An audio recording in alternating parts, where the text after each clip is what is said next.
mengatakan tangan yang sebenarnya ngelihat dari ayat yang menjelaskan as-sariqu,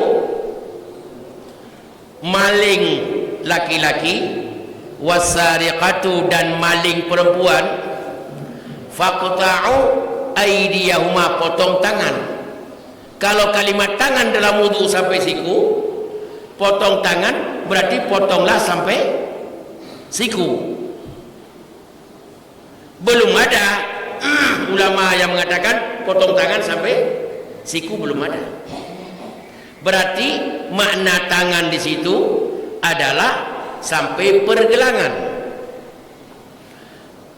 Coba lihat dia di dalam berwudu yang dianggap tangan sampai siku.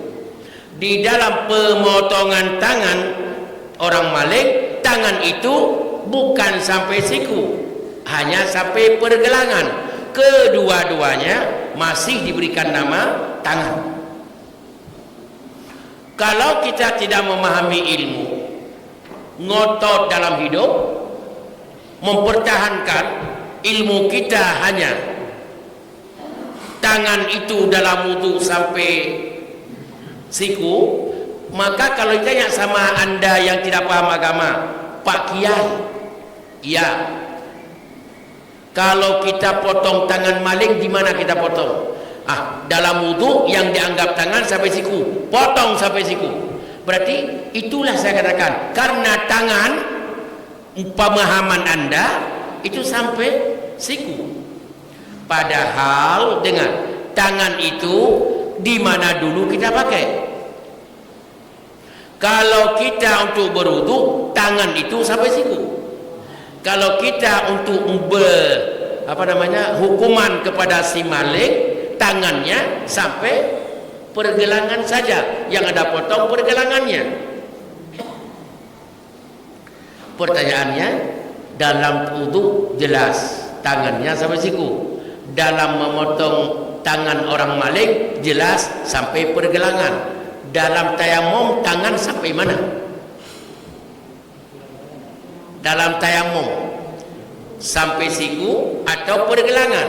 Kiaskan kepada apa? Kepada wudu atau kiaskan kepada potong tangan maling? Itu tayamum. Belum ada jawaban. Ya.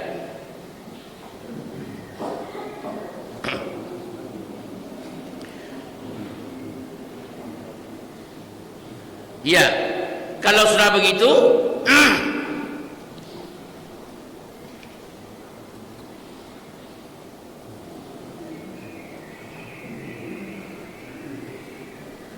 saya lihat dulu, jangan nanti kita sampaikan. Ya, ulama berbeda pendapat. Ini dengar baik-baik. Kebanyakan ulama tuh namanya mayoritas ulama, kalau dalam wudu sampai tangan itu sampai siku, tapi kalau tayamum bukan sampai siku, cukup di sini saja, tidak sampai ke sini.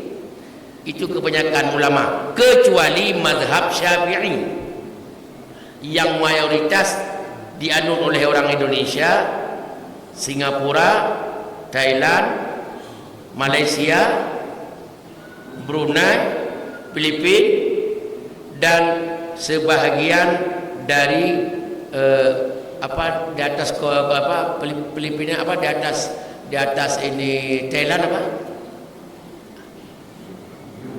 Burma, dan beberapa daerah, termasuk beberapa daerah yang ada di Timur Tengah. Itu yang bermazhab Syafi'i, bertayamum harus ikut cara wudu sampai ke. Ini yang harus kita praktek. Kalau begitu, kesimpulan hari ini, tayamum itu boleh. Ada ulama mengatakan 2 kali tepuk, sekali ke muka dan tepuk lagi ke tangan. Ada ulama berpendapat satu kali tepuk ke debu, angkat ke muka sekalian ke tangan. Ya, bingung nggak kira-kira? Jawabannya itulah perbedaan, supaya kita, karena ini saya belum pernah mengajar subuh untuk perbedaan ulama kecuali di Universitas Al-Muhajirun. Yang lain enggak berani nerima berat katanya. Di sini santai aja, duduk aja, coba lihat tuh. Santai. Jadi memang enggak berat ini karena wawasannya udah tinggi. Amin. Kok kurang amin? Percaya banget wawasan tinggi ini. Ya.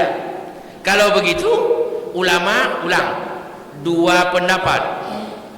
Satu pendapat dua kali tepuk, satu ke muka, tepuk lagi, satu lagi ke dua tangan. Yang satu pendapat lagi enggak boleh, satu kali tepuk untuk muka sekalian tangan. Itu pendapat.